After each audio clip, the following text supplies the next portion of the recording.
Yes. Good day, everyone. Welcome again to Milani Bongani M Health. Again, we're here again to stigmatize mental health, uh, make it a normal everyday topic, make it not be as scrutinized.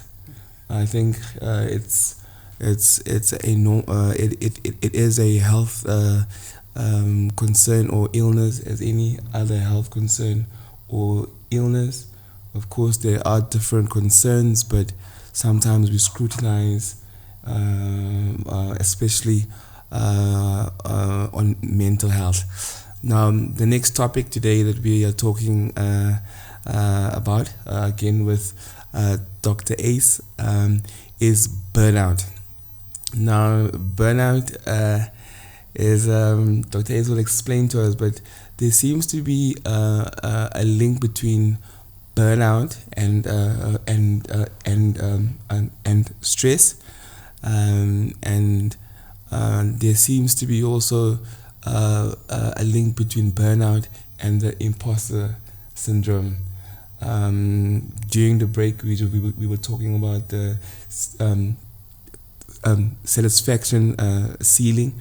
So whether you are employed or whether you are self-employed, what is your satisfaction ceiling? What I've read, burnout really has mental consequences. It has physical consequences in terms of like you get hypertension. It is also has problems in the household with sometimes your stress, you bringing it back home and you get you are angered a lot, but also I think I read some of the symptoms is that you're not as satisfied with your work as more, even if your productivity hasn't gone down or the quality hasn't gone down, you don't feel it anymore. You're tired. You sleep. You sleep a lot more. You get frustrated a lot more. But then again, this is stuff what all I read, but I'm just giving you now the platform just to explain to us what burnout is. Just before that, I also read that burnout, to recover from burnout, is not just a 1 week holiday in Bali or a 1 week holiday in St. Francis Bay or in Neisner. It takes sometimes up to 3 months, all the way up to 2 years to get over burnout. And then sometimes not just about resigning from your job and going to another job and then burnout is over. So just give us an insight into burnout. How does stress play a role in it? How different is it from stress? What are the symptoms of burnout?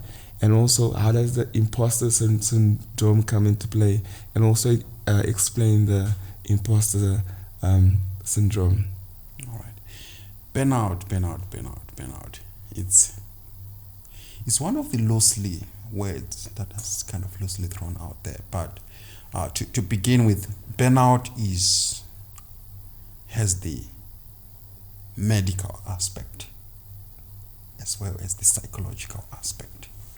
So in as far as the medical aspect is concerned, burnout is recognized as a disease when it comes to the ICD-10 and also mainly the 11, what we call the International Classification of Diseases.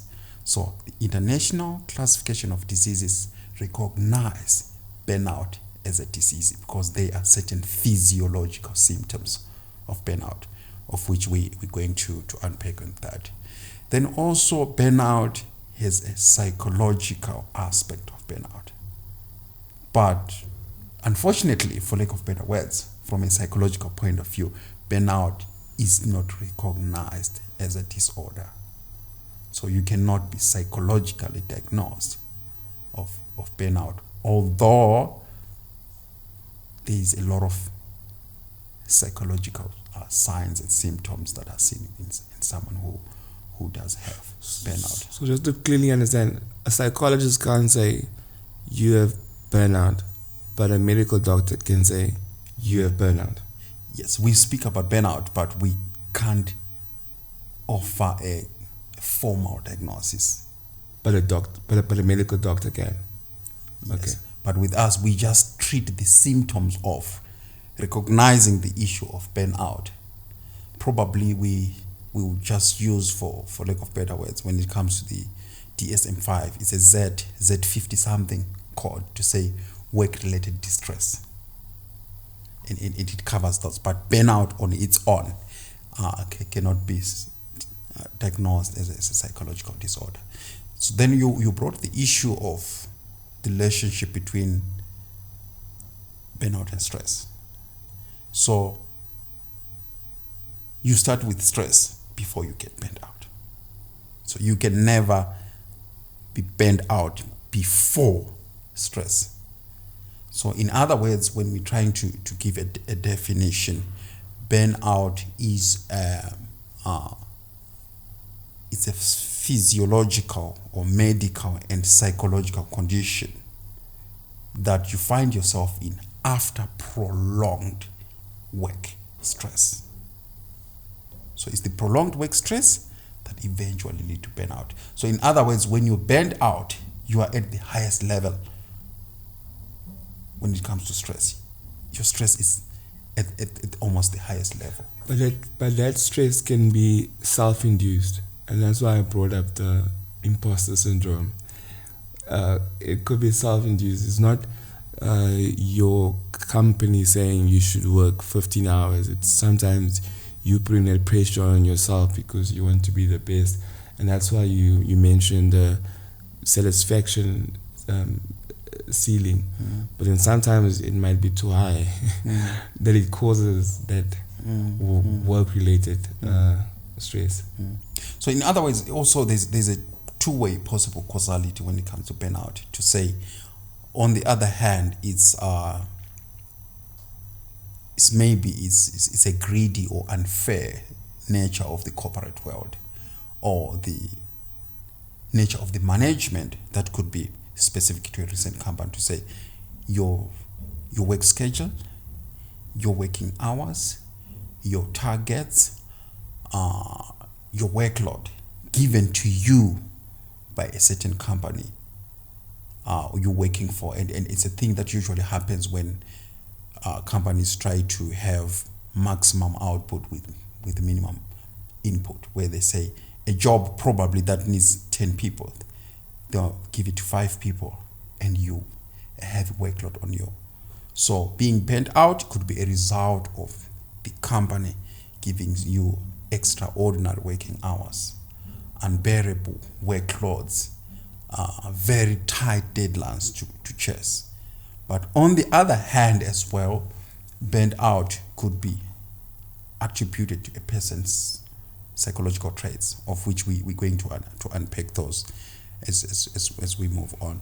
So you might find the issue of burnout, it could be around the issue of self-esteem, it could be around anxiety, it could be around what is this other topic that I wanted to speak about? Yeah, so it could be anxiety, it could be self-esteem, it could be a lot of issues, but we're going to unpack. But there's also ambition. Yeah, the issue of ambition, and the issue of competition as well could be a result of people being burnt out. And more also, one of the issues that we were saying is coffee and energy drinks have become legally used drugs in as much as the workplace is concerned, where there's a lot of coffee, there's a lot of energy drink as stimulants for us to keep going as much as you can. Then you'll find there's a catalyst that is keeping you going. But when it comes to your physical and mental health, they will be reaching a break point. So actually, when we speak of burnout, I have now reached a breaking point. Yes, I've been exposed to chronic stress from work, but now I'm reaching a breaking point. So the breaking point, how does it break? If who recognizes it? You yourself, your family members, your colleagues at work, or you just get a physical medical episode that then it says like you are burned out. Because sometimes you don't know you are burnt out. Like sometimes, because I think just in general, like I feel sometimes when you work, your body becomes so tense that you work and you work and you work and you work and you work and you work, and then when you stop thinking about work, you become so tired that your body is so relaxed that it's almost like all the tiredness is flowing out, and like you're getting like you almost feel more tired because all of your body is now so relaxed that all the tension is coming out. So So for there are three important aspects that one needs to take into consideration in as far as the symptoms of burnout are concerned. But like I said, burnout is recognized as an occupational phenomenon. Although it's debatable, but burnout can only be used within the occupational, which could be studies or work. You can't use burnout when it comes to your social responsibility and so on. But other people, it remains debatable when it comes to mental health. But it's an occupational phenomenon. Yeah, I think that is debatable. I think if you a single mother or a single dad, and then you don't have much of a support system at home, and you still work your 8 hours at work, you give your best, but then you have to come back home, and then there's also like a lot of stress there as well. I think that's why I know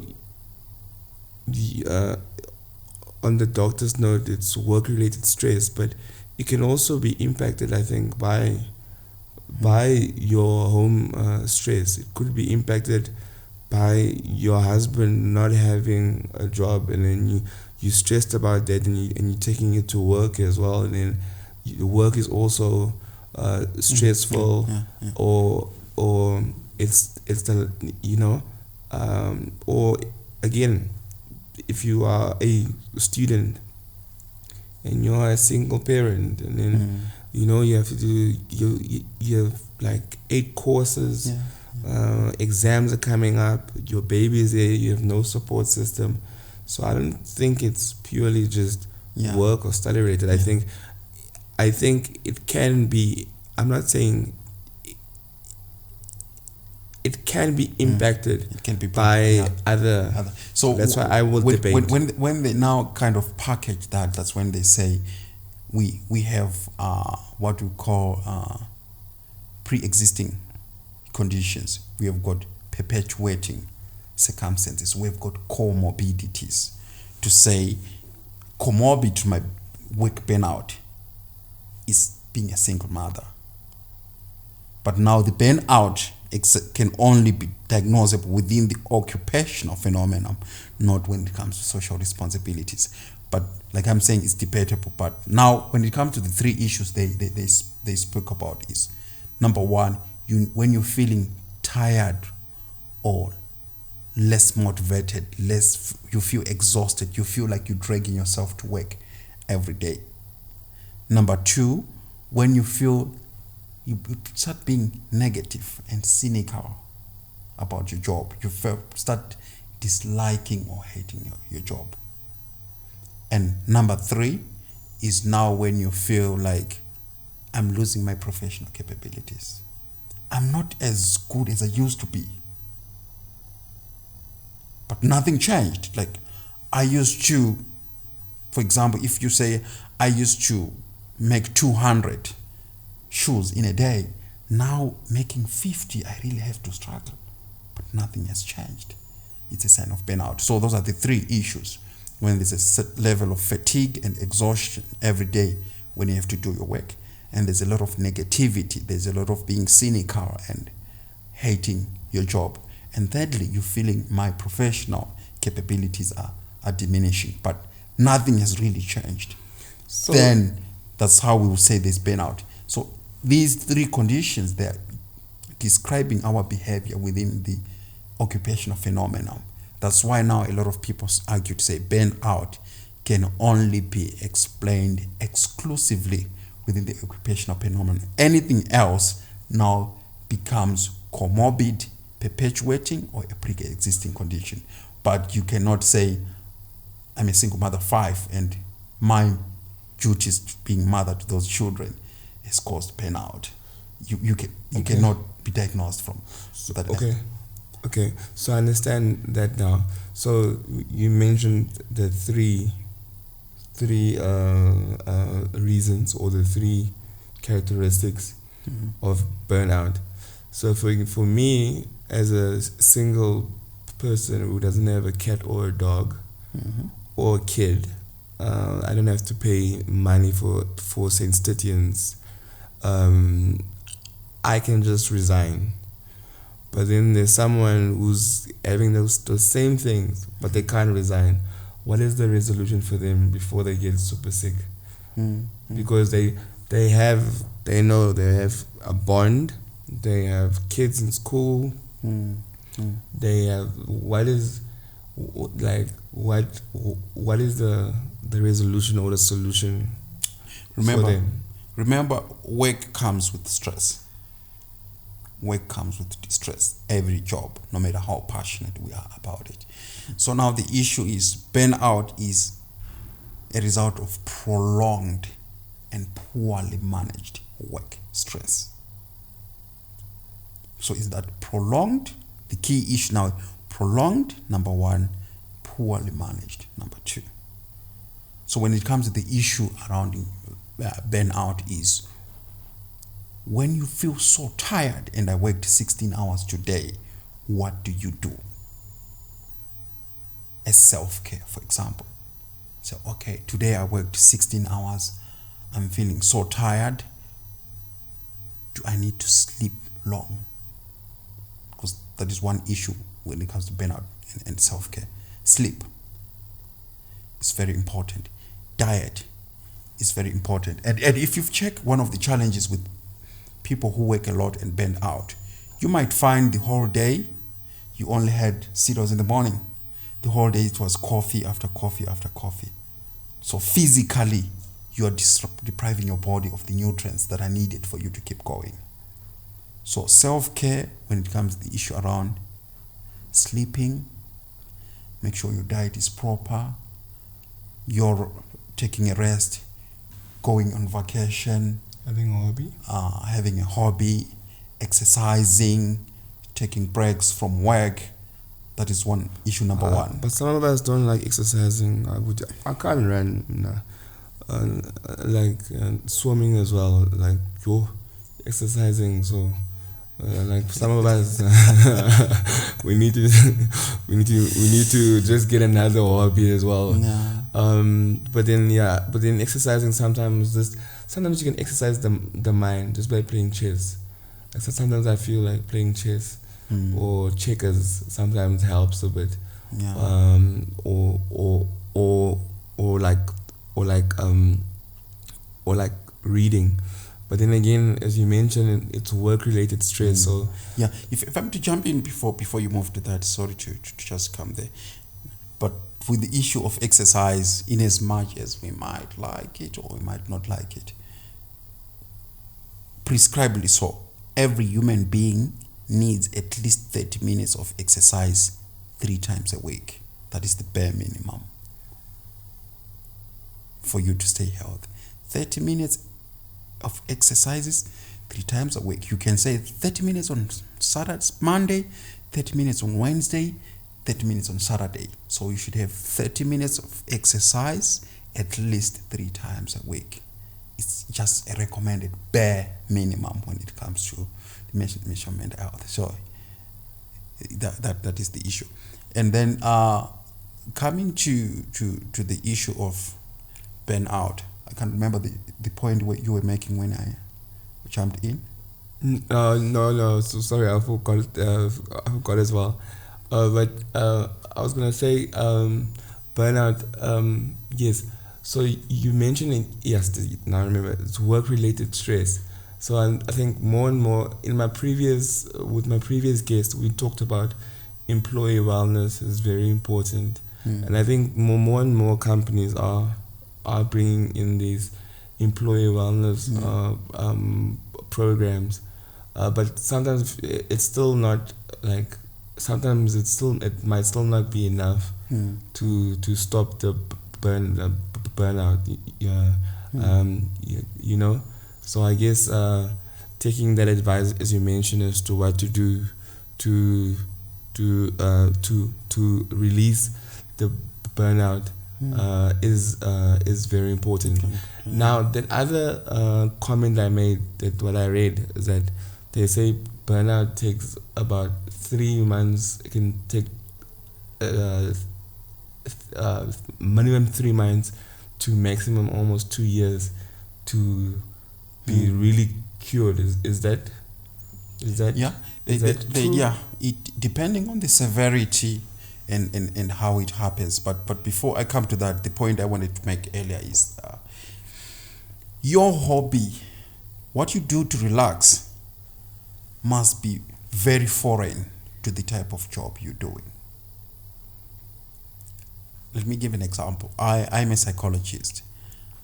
I can spend 8 hours at work listening to, paying attention to what people say the whole day. And then I get home and say, to relax, I'm watching a movie.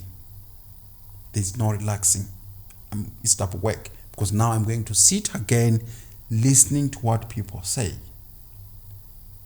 So in the end, that's where we tell people to say, if your job requires acute mental focus, your hobby must be the very physical and simplest thing. Because if you say you are an engineer, for example, who works on maybe a computer ECU trying to join the parts, and then you say after work I play chess. Now you're seated on the chessboard calculating moves. You are actually doing another shift. So if you are not aware of the type of work I do and what I do for a hobby, you might be thinking I'm doing a hobby to relax, but actually you're doing a double shift. True. So if your work requires acute mental focus, your hobby cannot then be acute mental focus. For example, let me give an example. Let's say you're a construction worker where your work is very physical, and then you say, I relax by going to the gym. But you were physical whole day, and then you go to the gym to get physical. Where is the relaxing? So if your work requires acute mental focus, and the hobby you're doing requires acute mental focus as well, where is the relaxing? So that's where the challenge is. Your way of relieving stress after work, after a long work day, should be very different, very foreign to the type of work you're doing. I don't watch movies to relax because I'm continuing watching and listening word to word to what people say. And in my job, I'm listening word to word to what people say. So actually watching a movie, I'm actually doing a double shift. Okay. So now I'm asking a question for I think on behalf of parents. Now we spoke about burnout as an adult, work-related stress, or if you have a university student. Can a primary school kid and a high school kid also get burnt out? Oh, absolutely. Burnout does not choose the ages. It just happens, and it's a thing where a few parents begin to kind of complain about. There are certain schools where after kids leave school, when they get home, the amount of homework that they have, the amount of project that they have, the amount of assessment that they have, there's barely any time to play. Remember, when it comes to the development of the child, they need intellectual development, they need psychomotor development, where you go to school, but after school, you need to be awarded time to play. So yes, if we continuously doing work, continuously doing almost all work and no play, despite of our age, even in primary, that's why you might find a child hates school, because the school workload and timelines and activities. So burnout is also contributing to school dropout, university dropout. So what's the long-term effects, especially on a primary school and a high school kid, of burnout? That could be a very big challenge, especially with those ones, because they haven't really established their career. But what could be important regarding the issue of burnout, especially coming to the question you spoke about parents, when kids come from school, at times it's from school to homework to doing chores.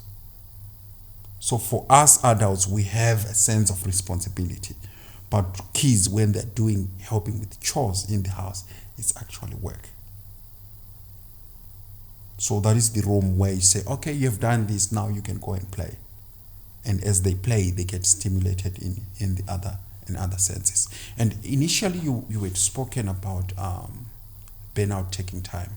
Remember, like I said, burnout is a medical as well as a psychological side. So the medical side part of it is feeling overwhelmed, fatigue, recurrent headaches, stomach upset, loss of appetite, struggling to sleep, and even high blood pressure. Recently, I had a client who was diagnosed with high blood pressure, and they said, before we put you on medication, because his high blood pressure was fluctuating, and we found actually it's burnt out. So it's possible, if you are a person with high blood pressure, burnout might send you to the grave, if I may put it like that. Or burnout might trigger subclinical or clinical high blood pressure. Or burnout must cause you into permanent on chronic medication for high blood pressure. So hence, the duration for you to heal, it depends. You might have effects from a burnout where you are in chronic medication the whole life. Others, it might take a couple. But given the context, I have a colleague of mine who had a burnout. She was hospitalized for a month. And then she had to take 6 months leave of not wanting to do anything. So those are the effects of burnout. But when it comes to the psychological part, like I'm saying, it's people resigning. And once we resign, it has effects on our CV. When we resign, it has effects on our finances. And when we resign, we might hate that which we were passionate about. Just because of burnout, where someone says, I don't want to see this job again, yet it was their passion. So the permanent side effect might be people might be driven out what they used to be passionate about because of burnout. And once you understand, no, it's not that my job is bad. There was chronic stress that is work-related that I didn't effectively manage. But like I said, it comes from a personal and a professional. But one of the issues now that is there is we need to communicate with our supervisors. We need to communicate with management. We need to communicate with companies. But now the challenge that is there is we have that fear of complaining. And you find we are 50 of us, each is being penned out, but nobody has the cards to go to Aparama Kolum. And in the end, because if I'm to say, maybe they'll say I'm not competent enough, maybe they'll say I'm a crybaby, maybe I could be put under performance review, maybe they'll start questioning my capabilities. So let me just soldier on. So thank you for that, Dr. Ace. I think we've learned a lot from burnout. I've learned about the medical aspect and about the psychological aspect. The one you can diagnose, the one you can't diagnose. Work-related stress. The three things. Learned about burnout can take you to the grave. And burnout mimics the symptoms of burnout and the symptoms of depression. More or less very close and similar. So it's possible you to be diagnosed with depression, yet it's burnout. Yeah, so it's possible you can be depressed, but you just burnt out. Yes. Sure. And then it's something we find someone is on antidepressants. But yet they don't need it. Yeah. So usually what happens in a few incidents is you go to a doctor and you explain maybe a GP, and you explain your symptoms, and usually advisably so, if there's anything psychological, they have to refer you to a psychologist. Like I say, I had a guy where they said it's depression, and I just found it's burnout, but it's an entrepreneur. And also you spoke about the satisfaction ceiling. that was the interesting thing, where in entrepreneurship we continue chasing targets, continue chasing money, and in the midst of chronic stress, we're just focusing on making money. And in the end, the time we burned out. And yes, burned out, like I'm saying, despite from high blood pressure, you can collapse and never wake up again.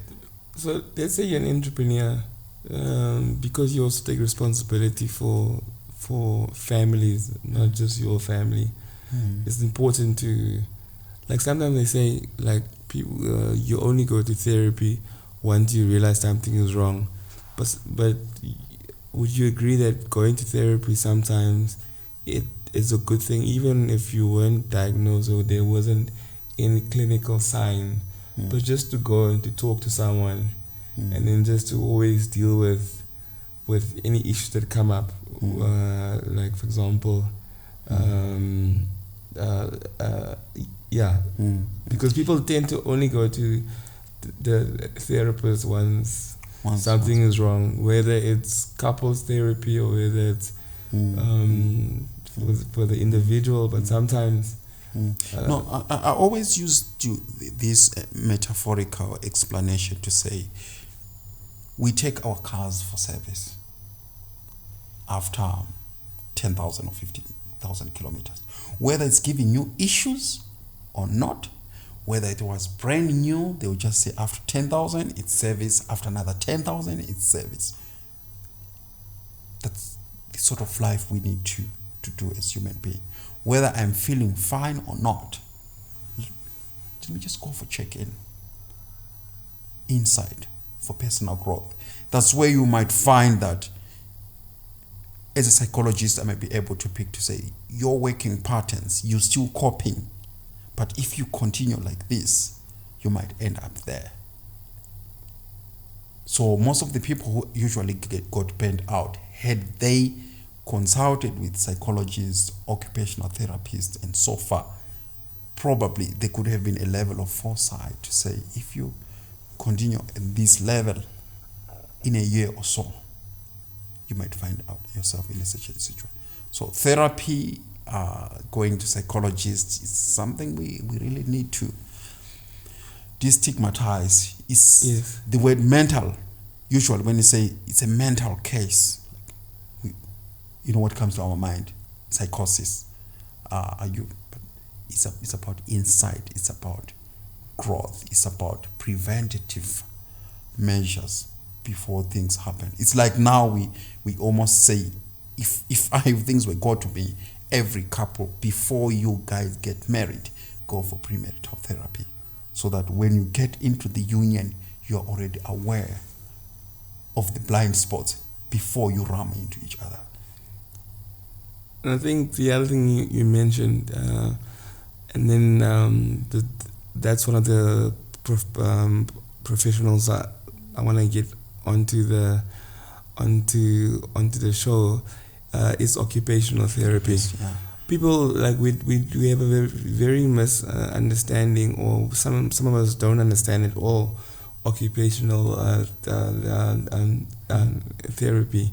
And I think sometimes they teach you like even how to deal with loss inside the workplace, how to deal with stress inside the workplace, and I think that's another discipline that I really also think needs to be brought more to the front. And I think one of the shows will definitely have an occupational therapist on.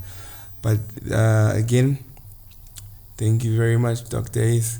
I just want you to again give your full summary, on burnout, on stress, and how it mimics the depression, what needs to be done, how you can recognize it, to family and friends, how to talk to that person that might be looking that they are burnt out, and then finally, again, how people can contact you and where they can find you. Yeah, like I said before, burnout is not a diagnosable psychological condition, and burnout is real. Burnout exists, and we have a lot of people say, no, it's work distress, lo msebenzi uza nge-stress, and people speaking about end of year fatigue. Yes, if it is end of year fatigue, once we close in December or taking a break, by January, February, you should come back into that issue. And burnout is an occupational phenomenon, like I said. If you were passionate or you enjoyed your job and suddenly you find there's fatigue and exhaustion when it comes to your work, you become cynical and negative and start hating your job, or you start seeing my productivity is far beyond what I used to do, but there hasn't been any changes, then it becomes a cause of concern. And burnout it's there, it exists. It causes to physical challenges, high blood pressure, headaches, fatigue, struggling to sleep, and so forth and so forth. Even in men, erectile dysfunction can result from burnout, where you find your conjugal duties at home, you're struggling with your wife because of burnout. And now in the end, you consulting, you getting this to try to boost your libido, but you are just burnt out at work. But it's a lot of things. So burnout itself, in as much as it's not a psychological disorder, it can lead to anxiety. It can lead to depression. It can lead to low self-esteem. It can lead to you struggling in other areas of function. It can lead to relationship or marital problems. It can lead to erectile dysfunction, like I'm saying. So there are a lot of aspects that are related to that. And like I said, burnout, the symptoms are so much related to depression, where you think I'm depressed because I'm always fatigued, tired, loss of interest in this and that. But could be just mainly the issue of burnout. And what needs to happen once you start seeing those three things happening: fatigue and being tired every day about when you speak to work, about work, being negative and cynical about your work, where you feel your professional capability has been dropping, it's time you see a GP and a psychologist, because it has to be treated from a physiological or medical aspect as well as the psychological aspect. But it's something solvable. But if it remains unchecked, it can lead to chronic psychological condition, chronic medical condition, even collapsing and death. So that is the issue. But like I said, Dr. Ace, that is my name. I'm a psychologist here in Sentin, running a practice by the name Intricacies Psychologist. We just down the road, Rivonia, around Clientele Office Park. That's where we find ourselves. And if you want to find ourselves, you can just go on Seeker Psychologist on Facebook, or just Google Seeker Psychologist on Google. It will send us to our website page. And our landline is 011-656-0149. And our WhatsApp number is 078-185-6758. And we can always talk and explore issues surrounding medical and mental health. Cool. So that was our topic on burnout, how it relates to stress, and how there's underlying mental complications that could happen, but also physical complications. But even in our other topic where we talked about codependencies, there is underlying clinical issues that is there, or that should be tackled. So although both topics are not cannot be diagnosed psychologically, there is underlying psychological issues that should be diagnosed, that should be treated. So I hope you enjoyed this opportunity. Dr. Ace has given all his information. If has given you all of the steps in terms of what you need to recognize if you're burnt out, but also in terms of codependency, the insight, the awareness. So whenever you need assistance, please give him a shout out to the details he has mentioned. And Dr. Ace, thank you very much. I hope you come back again and we tackle another topic. Yes, thank you very much. Thanks for the opportunity. It's a pleasure to be always speaking about mental health, and you see how passionate I am when it comes to our mental health. So thank you for the opportunity. My pleasure. Thank you very much. Have a great day.